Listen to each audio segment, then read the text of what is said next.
परमादरणीय doctor Mohan Bhagwatji, महाराष्ट्राचे मुख्यमंत्री देवेंद्रजी, तरुण भारत नरकेश्री प्रकाशन संस्थेचे अध्यक्ष डॉक्टर विलास डांगरे, सर्व प्रबंध संचालक, कार्याध्यक्ष, सर्व संचालक मंडळी, मुख्य संपादक शैलेश पांडे, या कार्यक्रमाला विशेष रूपाने उपस्थित असणारे सगळे मान्यवर अतिथीगण, बंधूंनो आणि भगिनींनो, आपण सगळेजण माझ्यासहित आदरणीय मोहनजींचं मार्गदर्शन आणि त्यांची मुलाखत ऐकण्याकरता उत्सुक आहोत. त्यामुळे 5 मिनिटातच मी माझं मनोगत व्यक्त करणार आहे. तरुण भारताच्या भूतकालाबद्दल बरीचशी माहिती आपल्या सगळ्यांना आहे आणि पूर्ववक्त्यांनी पण तो इतिहास सांगितलेला आहे. भूतकाळातल्या इतिहासाचं स्मरण करणं याकरता आवश्यक आहे की वर्तमान काळामध्ये त्या इतिहासाची आठवण ठेवून भविष्यातली नीती तयार करण्याकरता ती उपयोगी आहे. तरुण भारताला अनेक संकटातून जावं लागलं आणि या संकटामध्ये ज्याप्रमाणे राग झाल्यानंतर फिनिक्स पक्षासारखं पुन्हा तरुण भारत उभा राहिला आणि या सर्व संकटांमध्ये आपली वैचारिक कटिबद्धता तरुण भारताने कधी सोडली नाही. आपल्या देशामध्ये किंवा विश्वामध्ये देखील जे जे फिलॉसॉफर होऊन गेलेत त्यांनी उत्तम वर्णन केलं आहे की पर्सन आणि पार्टी यात पार्टी महत्वाची आहे. पार्टी आणि फिलॉसॉफी, विचारधारा यात विचारधारा महत्वाची आहे. आणि डॉक्टर हेडगेवारांनी राष्ट्रीय स्वयंसेवक संघाच्या स्थापनेच्या मागे तो उद्देश होता की हे राष्ट्र एवढं समृद्ध संपन्न होतं, अनेक राजे ताकदवान होते, तरी व्यापार करता आलेल्या इंग्रजांनी या देशावर युनियन जॅक फडकवला. याचं कारण काय? आणि म्हणून त्याचं चिंतन केल्यानंतर या देशाला संघटित केलं पाहिजे आणि राष्ट्रवादाच्या विचाराच्या आधारावर भारतीयत्व हेच राष्ट्रीयत्व आहे आणि राष्ट्रीयत्व हेच हिंदुत्व आहे आणि हिंदू इतिहास, संस्कृती, विचारधारा याच्या आधारावर भविष्यातल्या राष्ट्राची निर्मिती होणार आहे. या विचाराच्या आधारावर त्यांनी संघाची स्थापना केली. पाहता पाहता संघाचं रूपांतर वटवृक्षात झालं आणि हा जो विचार आहे हा समाजापर्यंत पोहोचवण्याकरता लोकशाहीमध्ये मीडियाचं योगदान खूप मोठं आहे. लोकशाही ज्या 4 स्तंभावर उभी आहे त्यापैकी एक स्तंभ जो आहे तो मीडिया आहे, एक ज्युडिशरी आहे, एक लेजिस्लेटिव्ह विंग आहे आणि एक एक्झिक्युटिव्ह विंग आहे. आणि म्हणून मीडियाचं महत्त्व म्हणजे लोकप्रबोधन, लोकशिक्षण आणि लोकसंस्कार. राष्ट्रीय पुनर्निर्माणाच्या दृष्टीने हा विचार समाजातल्या शेवटच्या माणसापर्यंत पोहोचवणं आणि त्या दृष्टीने त्याची वैचारिक दृष्टी तयार करणं यामध्ये वर्तमानपत्राचं आणि मीडियाचं मोठं योगदान आहे.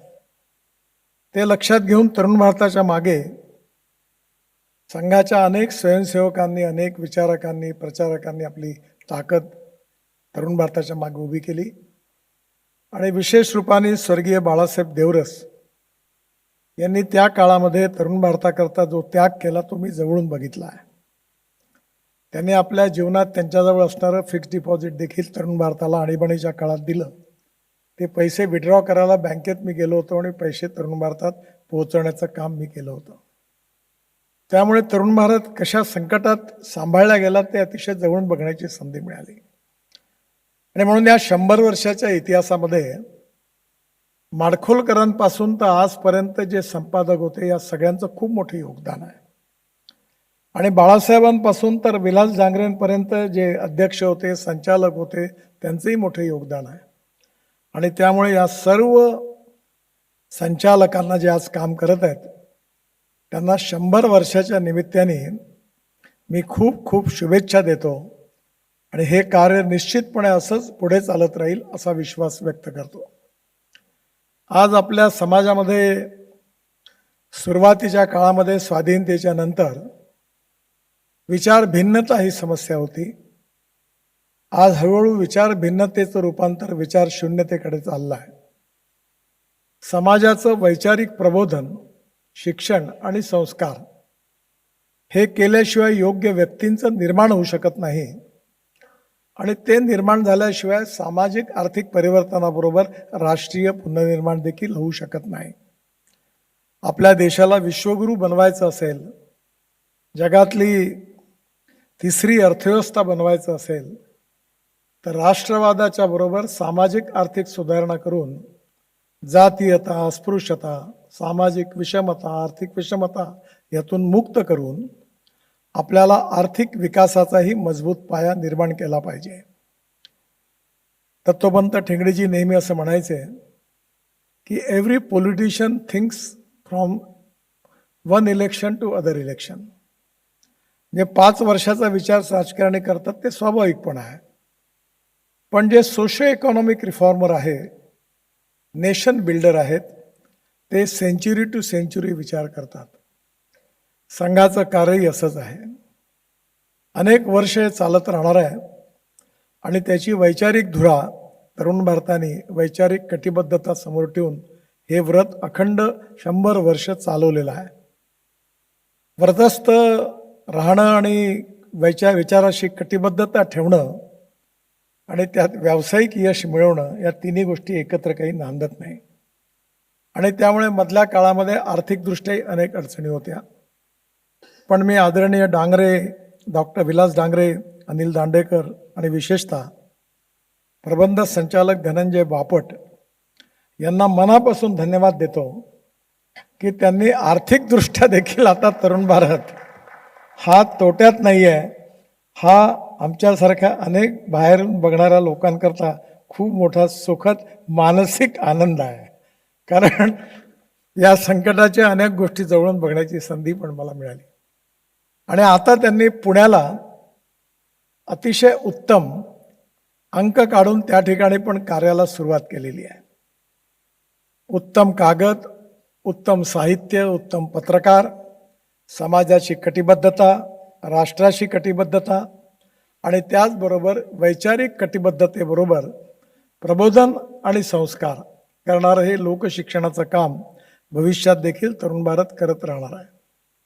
या 100 वर्षाच्या ऐतिहासिक वाटचालीकरता मी पुन्हा एकदा तरुण भारताच्या सर्व संचालक, अध्यक्ष, संपादक, पत्रकार आणि विशेषतः तरुण भारताला प्रतिसाद देणारे वाचक आपल्या सगळ्यांचंही तेवढंच योगदान आहे आणि म्हणून निश्चितपणे पुन्हा एकदा या सगळ्यांना मनापासून त्यांचं खूप खूप अभिनंदन करतो आणि त्यांच्या उज्ज्वल भविष्याकरता शुभेच्छा देतो आणि माझं बोलणं संपवतो. धन्यवाद.